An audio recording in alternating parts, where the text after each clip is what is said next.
Hey, what's up guys, Bajheera here. Gonna be bringing you some 3v3 arenas as TSG in my Death Knight, but as you'll see from the gameplay and the title, I'm playing Dual-Wield Frost. And if you guys have watched me play my Death Knight before, I've played a little bit of Frost every now and then, but you know that I generally prefer to play Unholy DK.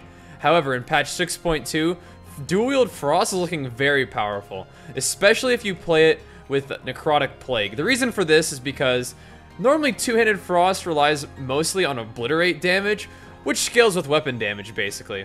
And weapon damage really can only take you so far, especially considering Frost's mastery is dealing more damage as Frost. So, one of the things that Dual Wield does well is doing a lot of damage with Howling Blast and Frost Strike. And since you're using a lot of your runic power to be using Frost Strikes, using an ability like Breath of Cindergosa where you pool a lot of runic power isn't really the best idea.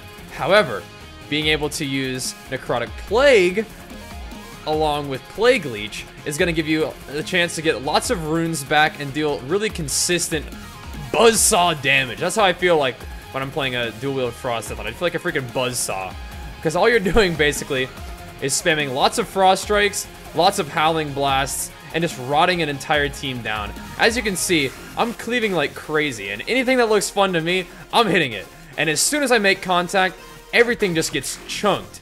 Now keep in mind, these are our first 3v3 arena games of the season, so we're playing a little bit lower MMR, but that's absolutely fine, especially when trying to sort of get a feel for a new spec. Now, one of the questions that a lot of people have with Dual-Wield Frost is whether or not to use Obliterate. And this is something that I'm still, experimenting with. I still think Obliterate is worth using, especially because some of the reworks for Frost had been reverted, like the Frost Strike buff and the Howling Blast buff both got reverted, but then again, so did the Obliterate nerf. So, I think that Obliterate is still useful, especially because it's going to be giving you, occasionally, free Howling Blast or Icy Touch uses. And I still think Icy Touch is worth using. That's another thing that people are asking. Obviously, Howling Blast deals damage, but the Dispel from Icy Touch is still really important. When you're purging off buffs or hots, still a very useful thing to do. Although, Howling Blast with Necrotic Plague is just gonna dot and shred the entire team. So, with the Frost Death Knight, one of the things that I encourage you to do, or something that I'm doing, is play it. See how you like it. But as you can see right here, this team just got cleaved down. We never really had to worry about too much, but they were definitely on their back foot the entire time, it felt like. Just from our insane AoE pressure. Especially if you play this comp with an Arms Warrior. Both you guys have been doing huge amounts of damage and just crushing this entire team the entire time. So this is another pretty tough game. One of the neat things about this game is, in the beginning you see I just stole Dark Soul from the Warlock, so my mastery is probably going to be through the roof right now. Unless it's my haste, which it might be. I think my haste might even be higher than my mastery as a Death Knight, which isn't the worst thing. Getting a really fast rune regen, or dealing a lot of damage depending on whether I stole haste or mastery. But one of the things that we're going to do here is really try to just AoE these guys down like we did before. But as you can see right here, they're playing the legendary Swifty at a Bar Mitzvah cleave, dude. So these guys are going to be doing a lot of damage to us. And these are my buddies, so it's kind of fun to play against these guys when you're playing the alts. Because they're good players, and playing a pretty nifty comp themselves. This is something I want to play on my Horde Shaman. I want to find a Affliction Warlock and play Swifty at a Bar Mitzvah cleave again. It's gonna be a little bit different than before because you don't have the crazy burst of an Enhancement Shaman, but Warlocks deal enough damage to carry the team anyway. So as an Enhancement Shaman, you're just dealing a little bit of AoE and purging people, kind of like what a Frost Death Knight does. I think a Frost Death Knight would probably be better than an Enhancement Shaman at this, but anyway, against these guys, you can see we're trying to cleave them, but they're doing a much better job at cleaving us. The Affliction pressure is just absolutely insane, and they're really tanky and really mobile, so it's kind of hard to catch them. So occasionally we're making a little bit of swaps to the Resto Druid, but their pressure is definitely outweighing ours at this point. But in general, as a Frost Death Knight, what I'm trying to do here, and maybe I should be tunneling more, is I'm pretty much just hitting whatever I can. And that might contribute to why we're not dealing as much damage, but I think part of it is just that this team is really tanky. They have an Enhancement Shaman and a Resto Druid basically to heal the whole team. And the Affliction Warlock is just going to shred our entire team with their damage, because we can look at the damage after this. I mean, Frost Death Knights and Arms Warriors deal a lot of damage, and I bet this Warlock ends up dealing like 1.5 times our damage at the end of the game. But either way, as you can see, we're just chopping away at this guy, and Frost, like, I didn't really enjoy the Frost playstyle as much as Unholy in the beginning, but now that Frost is more of like a consistent pressure class, and you get the dual wield, it feels a lot like an AoE Fury to me. So rather than me looking for my DK to be like an Affliction Warrior, right now it's more like an Affliction Fury Warrior, which is nice. That's why I like the Unholy so much. So these guys ended up getting us, and you can take a look at that Warlock's damage, man. Did I actually do more damage than him? Look at that, what a beast. JK.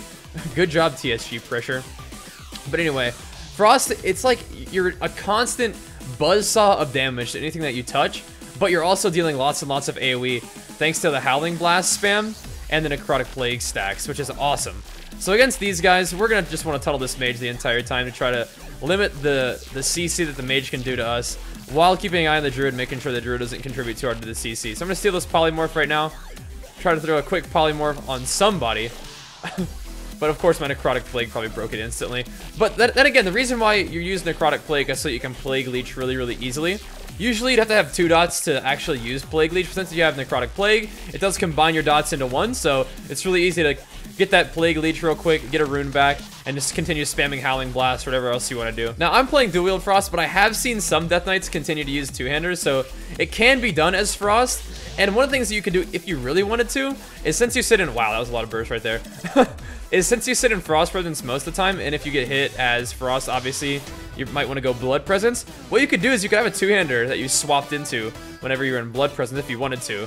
But I mean, obviously, once you start getting your epic weapons, you don't really want to swap out of your epic weapons. And it seems like Dual-Wield Frost does just fine in Blood Presence anyway. We might have one game where people hit me, I might hop into Blood Presence and we'll see how we do. But as someone who has pretty much only liked Unholy DK in the past patches for WoD, Dual-Wield Frost is actually a lot of fun. And it does a lot of damage, but it's also a pretty responsive thing, since you can use Frost Strike and have it actually deal a pretty good amount of damage. And we'll see that in a lot of these games. You can check exactly how much damage I'm doing. Plus, it gives you a little bit better stat balance, I'd say. Because like I said before, for Dual-Wield Frost, you actually make use of your Mastery. For two-hander, you don't really make use of your Mastery at all. So you end up, using like Haste or something for your main stat. At least that's what I used to do. But now it seems like you can stack a ton of Mastery and really chunk people. And that's not really something I've actually been able to itemize for just yet. So as the season goes on, I may get more and more Mastery on my gear, and we'll see how that Frost damage scales. Plus you can get that, Rune of Razor Ice, which always adds more deeps to the table. But man, Frost DKs absolutely chop people up, dude. Like, you can see, anytime I'm making contact with somebody, I'm doing just ridiculous amounts of damage. Plus, the rotation feels a little bit better because you are actually encouraged to use, more than just one of your abilities. Like, you save everything for Obliterate. That's what you need to do, Whatever you can do to make sure you can chain as many Obliterates together as possible. Now it's like, back to the good old Frost Death Knight, man. People ask me, well, can you make a Frost DK guide? I'm like, well, just press what lights up. And I'm kind of being silly when I say that, and I probably will make a Dual-Wield Frost Death Knight guide for you once I feel a little bit more comfortable, once I feel like I have something that's actually helpful to bring to the table more than just press what lights up. I'll probably make a guide for you. But you can see right here, this is a triple DPS game, but I just wanted to show you what happens when you absolutely just go nuts on somebody as Frost. Like, you global them. I mean, that Feral is probably just hopping around, not really pressing any of his defensive cooldowns, but still, that is a lot of damage, man. That is no joke. Alright, so once again, we're going to play another Warlock, and I'm going to once again steal his Demon Soul, or Dark Soul. And I'm still not really sure which one it's giving me, Haste or Mastery, but either way, I start chunking this guy right off the bat. And it's funny because it seems like I'm hitting the lock the whole game, whereas my warrior, as you'll see later, ends up just like randomly killing the druid. So the cleave pressure is the real deal. And that's another reason I like Frost, man. Right now, at least, it's a lot of fun. It seems like your stats are actually more useful. Your rotation is a little bit more, it makes a little bit more sense. And you just do ridiculous AoE along with single target damage. So Frost Death Knights definitely can be a little bit squishy. When I've been fighting Frost in Arena, though, it doesn't really seem like when I'm fighting enemy TSGs, it doesn't seem like they're all that much more squishy than we were before. But yeah, you see that my warrior just like chopped the Resto Druid with some Necrotic Plague and me putting a bunch of pressure on his Warlock. Poor dude just couldn't handle it. So I'm thinking that Frost Death Knights in general probably just straight up received the buff. I don't think that really they lost much than before, despite maybe changing the way they do damage so that, you're not as focused on Obliterate, but I don't even think that's a bad thing. It feels like the damage you're doing with your Frost Strikes, especially because it hits with both weapons, is feeling very, very similar. And the fact that you're spamming Howling Blast for more than just, it's an ability that you have to use, I mean, seems pretty good. Now, there is the fact that you're losing, you can play Breath of Sindragosa if you want to, but you don't really, yeah, wow, that guy just got chopped too. You don't really play Breath of Sindragosa now, so there's a little bit less burst with the Obliterate spam into Breath of Sindragosa. But the overall damage you're doing, and the overall smoothness of the play style, since you are using, you know, a more consistent damage dealing style, where Runic Power is less being pooled for Sindragosa, and maybe being used more consistently. That's not to say that you can't pull Runic Power for a bunch of Frost Strikes if you wanted to. I mean, that is a lot of damage, obviously. And if you walk into the arena, you know, that's what I was doing in this session.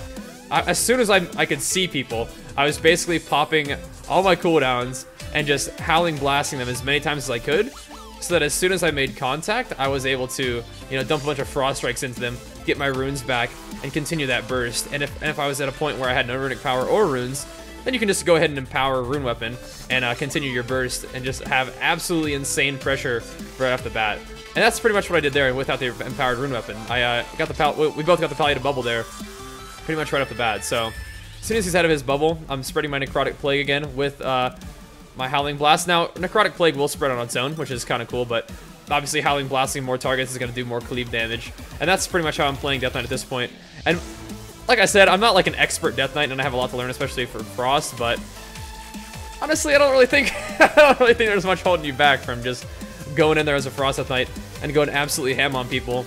And as you progress in the ladder, you know, games get more difficult. You might have to, you know, cater your play style and less from just hitting whatever's close to you, and more, you know, making sure that you're focusing a target properly. But for people who are looking for a fun class to play in the start of 6.2, you know, you don't really know what to play. You're looking for something new to try out. Why not try out Frost Death Knight, man? This is kind of what I had in mind when I first leveled a Death Knight. Now, I wanted to play Unholy, but what ends up happening is that you're just have an absolute cleave machine with single target damage. So it's super fun to play, and it does have neat little mechanics, like, you know, stealing spells from your opponents, or, you know, making sure that you have some choices between using Howling Blast for AoE damage or the Icy Touch for Dispel. There's some neat things about it, but for me personally, you know, my warriors are always going to be my main thing. But people ask me what's my favorite alt. Right now, I think it's Death Knight, man. Frost Death Knight's pretty silly. You just go absolutely chop hamski on people. Now, you are a little bit squishy, like I said, especially if you're going to be camping Frost Presence. But, you know, in Arena, you're going to have a healer. You can communicate with them to make sure that you're not going to get absolutely destroyed. And in BGs, you can have more than one healer. So, have fun with Frost. I'm going to be making more videos with Dual-Wield Frost in the future. I might even check out Unholy just for fun. We'll most likely end up making guides for both of those specs as well, Dual-Wield Frost and Unholy. But until that point, we got plenty more gameplay for you guys on the way. Thanks so much for watching, and I will see you guys next time. Peace!